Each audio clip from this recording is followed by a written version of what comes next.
Olá pessoal, tudo bem? Meu nome é Ives, eu sou professor de filosofia e estou aqui para a gente bater um papo sobre o que é filosofia e sobre os conteúdos de filosofia que são abordados dentro da escola, do ensino médio, ou mesmo dentro das disciplinas de filosofia na universidade, tá? A filosofia, ela é uma das matérias mais bonitas que existe, uma das disciplinas mais bonitas que existe, porque ela carrega com si toda uma história do homem, né? Então eu vou falar um pouquinho, claro que a gente não dá pra gente falar tudo, a gente faz um panorama, a gente fala daquilo que a gente pode dar uma resumida, né, os pontos principais, e aí depois, obviamente, você pode, com essa base, se aprofundar mais, tá legal? A primeira coisa que as pessoas sempre falam pra mim, falam assim, Vês, a filosofia ela é restrita a um grupo de estudiosos, né? Eu preciso ser filósofo para filosofar. Então, na verdade, a filosofia, eu não preciso ser um filósofo acadêmico para fazer filosofia.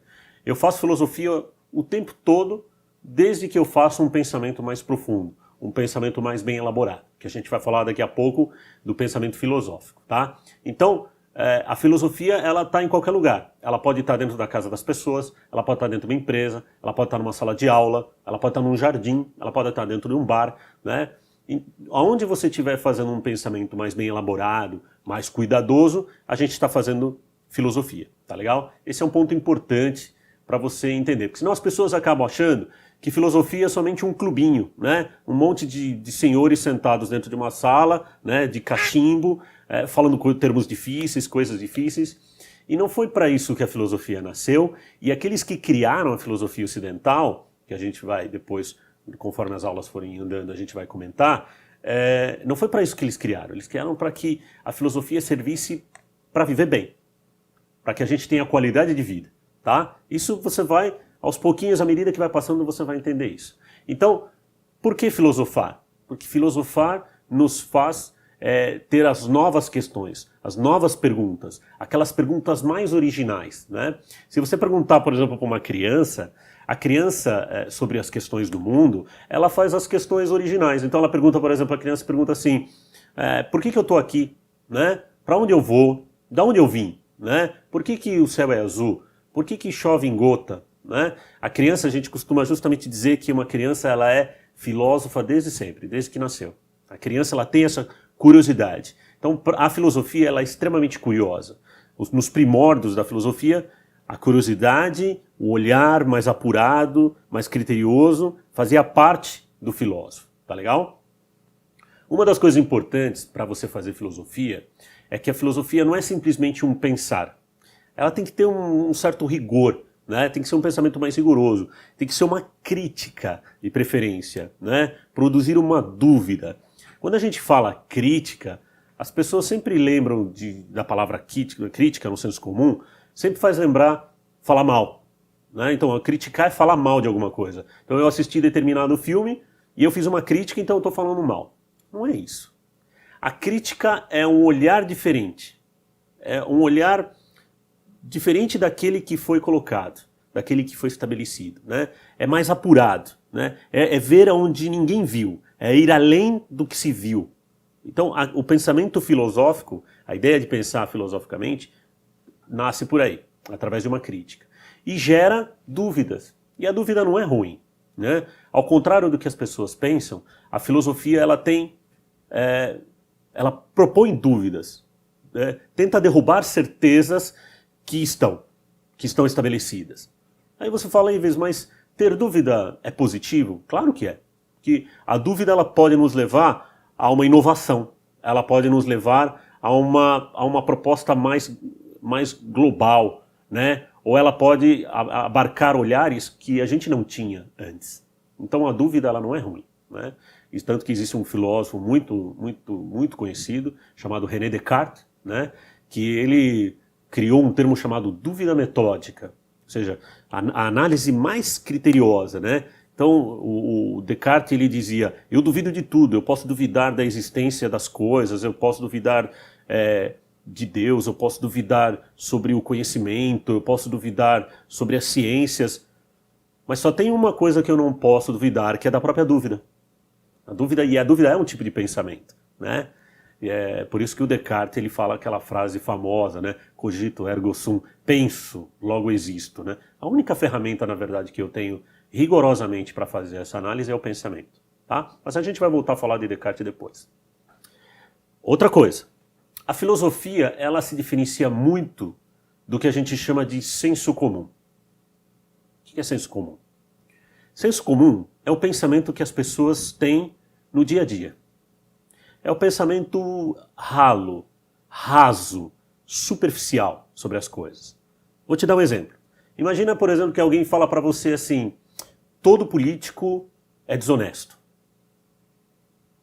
Esse é um pensamento filosófico ou é um pensamento do senso comum? Pois é, esse é um pensamento do senso comum. Por quê? Porque ele está generalizando, né? Todo político é desonesto. Será que todo político é desonesto? Será que eu tenho essa certeza? E se não for todos? E se 99% forem e 1% não for? Ah, mas a maioria. Ah, então. Tá vendo o cuidado que você tem que usar? Quando eu falo todos, tudo, nunca, sempre, eu tenho que tomar esses cuidados na filosofia, né? Então o senso comum ele sempre abarca uma ideia que quando você começa a fazer uma análise, você fala, peraí, acho que eu posso estar enganado, né?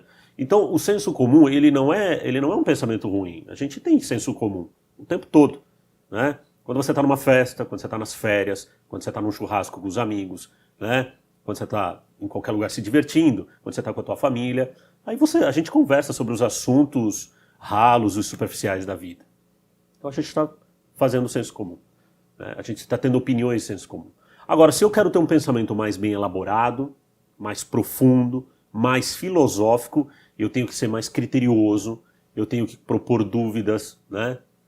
Eu tenho que ser mais rigoroso no meu pensamento. Essa é uma palavra importante, rigor, tá? Outra coisa, eu coloquei aqui que a filosofia é subversiva, ela é perigosa. Como assim perigosa, subversiva? A filosofia ela sempre foi perigosa porque ela sempre questionou. Ela sempre questiona aquilo que está estabelecido. Por exemplo, a gente fala assim, o Brasil vive uma democracia. Tá, mas que democracia que a gente vive? Será que ela é uma democracia para valer mesmo? Ou a gente pode pensar assim, a lei é igual para todos. Todos são iguais perante a lei. Será? Né? Quando a gente faz uma análise mais rigorosa, será que é verdade isso? Repara quanta pergunta a filosofia faz. Por quê? Porque ela quer tirar o pensamento do senso comum e quer colocar uma dúvida, fazer um pensamento mais bem elaborado. Então ela é perigosa, né? Ela é perigosa para aquilo que está estabelecido. Então se eu tenho uma população que pensa de uma determinada maneira, né, que está naquilo que está estabelecido, ou uma determinada religião que fala uma determinada coisa, ou a ciência que fala um determinado saber, e aí você começa a colocar dúvida, de certa maneira isso gera uma subversão. Então a filosofia, ela tem isso, né? Se você pegar os filósofos antigos, os gregos, eles eram bem subversivos. Tanto que alguns foram mortos por isso, né? Então não é sempre que na história do homem o ser humano teve possibilidade de falar tudo o que queria à vontade, né? Então ela é subversiva, ela é perigosa, tá? Por falar nisso, aonde nasceu a filosofia? Ó, a filosofia ela existe desde que existe homem. E a gente aqui não vai entrar na filosofia lá do Oriente, a filosofia oriental, né? Eu poderia falar de filosofia oriental? Poderia. Da China, né? Do Oriente Médio. Existe filosofia lá? Claro que existe. Mas nós aqui no Ocidente prezamos por uma filosofia que tem a sua origem na Grécia. Então a gente chama isso de filosofia grega antiga. Ah, e por que na Grécia? Bom, o povo grego era um povo que se propôs os primeiros questionamentos, né? Isso aproximadamente 6 séculos antes de Cristo, né? Ou seja, muito tempo atrás, né? Então a gente sempre colocou as questões da dúvida desde muito cedo, tá? Então, você quer ver um exemplo? Vou te colocar alguma coisa, uma ideia. Os gregos, eles começaram a questionar as divindades, né? Então os gregos olhavam para o céu e percebiam, por exemplo, que existia uma ordem, né? Imagina você morando numa época que não havia eletricidade, não havia absolutamente nada. Então você está lá olhando para o céu. Aí você percebe que as estrelas, elas têm uma ordem. Elas passam no céu numa determinada ordem. Você percebe que o Sol nasce de um lado, se põe no outro, de que a Lua muda a cada certo período de tempo. Então você começa a ver uma ordem, ou, como dizem os gregos, o cosmos. Você começa a ver a ordem das coisas, que existe uma ordem, existe um padrão. Não é? Será que existe um padrão no céu? Então você começa a questionar. Ou é uma desordem? O que é uma desordem? O caos. Né? Cosmos, ordem, caos, desordem. Né? Então, os gregos, eles eram muito curiosos. Eles foram os primeiros a questionar os mitos, as mitologias, e começar a fazer um pensamento um pouco mais racional, um pouco mais preocupado com a causa, consequência, um pensamento mais bem elaborado. Né? Então nem tudo precisaria ser explicado através da mítica, dos mitos. Então por isso que o grego tiveram esse pensamento mais bem elaborado. Né? E daí a gente acaba estudando, obviamente, os gregos em primeiro lugar. Tá legal? Voltando ao pensamento filosófico, os gregos então começaram a fazer o pensamento filosófico, eles começaram a olhar o universo, perguntar sobre as origens, as cosmogonias ou as cosmologias, né? Como que o céu é, de onde a gente veio, será que existe uma ordem, será que existe alguém que cuida de nós? Olha quantas perguntas, que interessantes, né? Para isso, eu preciso fazer uma reflexão. O que é refletir? O que é refletir sobre algo? É pensar alguma coisa que já foi pensado, mas de forma mais criteriosa. A gente costuma dizer que refletir é pensar sobre si mesmo. Tá? Então sei lá, eu vou te dar um exemplo bem tosco. Eu vou, por exemplo, terminar um namoro. Né? Espero que não aconteça com você, mas imagina que eu vou terminar um namoro. Para terminar um namoro, ou para começar um namoro, né, você precisa fazer uma reflexão. O que é isso? Analisar os prós, os contras. Por que você está pensando nisso? Quais são os fatores que levaram isso? Tentar ser racional. Tentar ser o mais racional possível. Né? Essa história de que a gente pode ser só racional, isso é conversa. Tá? Isso não existe. Você fala, eu vou ser o mais racional possível. Seria muito bom que a gente fosse assim. Mas a gente também tem o nosso lado emocional que fala muito alto quando a gente faz a tomada de decisão. Né? Inclusive os estudos da neurociência falam isso. Né? Nós temos razão e emoção juntas ali, fazendo a tomada de decisão. Então, o pensamento filosófico produz uma reflexão, ou seja, faz parte do pensamento uma reflexão. E é cético, é um pensamento ceticista. O que é o ceticismo? Né? Uma vez eu perguntei para o aluno, o que é uma pessoa cética? Aí ele falou, não, uma pessoa cética é uma pessoa que não acredita em Deus. Não, uma pessoa que não acredita em Deus é um ateu. Né? O que é o cético? Esse exemplo de Deus é uma boa oportunidade. Fica vendo, ó. Se você acredita na existência de Deus, essa é uma possibilidade. Então eu estou acreditando, existe a possibilidade de realmente, eu tenho a certeza de que Deus existe. Né? As religiões se baseiam nessas certezas. Então eles têm a plena certeza de que existem Deus ou deuses que regem o universo e talvez a vida das pessoas. Existe aquele que diz que não há Deus, não há deuses, não há ninguém que toma conta de nós. É o ateu. Tá? E onde entra o cético? O cético é aquele que coloca a não possibilidade de saber. Então, se você perguntasse para um cético se ele acredita em Deus ou não, ele vai dizer, não dá para saber. Pode ser que exista, pode ser que não exista. Mas nós não temos mecanismos nem para dizer que existe e nem para dizer que não existe. Aí muitas pessoas dizem, então o cético é aquele que fica em cima do muro. Não, não é bem assim. Né? O cético, ele simplesmente não tem as ferramentas, ele não acha que existem as ferramentas adequadas para se fazer um juízo de valor. Né? Então eu posso ser cético em relação ao amor, por exemplo. Eu posso ser cético em relação à política, né? Eu não acho que existem políticos perfeitos, assim como eu não acho que todo político é desonesto.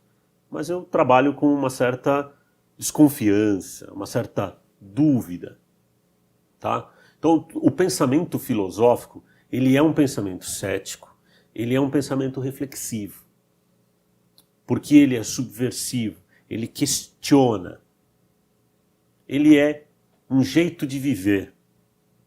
Os filósofos gregos, eles tinham isso. Eles não aceitavam só por aceitar. Eles não aceitam um pensamento só por aceitar. Questionavam, né? É a liberdade de pensar. E é esse justamente o papel do professor de filosofia na sala de aula. O que o professor de filosofia faz na sala de aula? Ele deve dar a oportunidade de você pensar aquilo que não foi pensado. Então, se você pegar um tema como justiça, liberdade, né? O tema liberdade é um tema muito recorrente na filosofia. Então, nós somos realmente livres? Totalmente livres? Eu acho que sim. É? Por quê? Eu acho que não. Por quê? Tá vendo? Então a filosofia, ela não é uma disciplina que tem respostas prontas. Ela não tem credos, ela não tem dogmas, né? Ela tem sempre uma dúvida, mas é uma dúvida, não é duvidar gratuitamente. É uma dúvida para a gente pensar melhor, com mais qualidade. Então eu posso fazer filosofia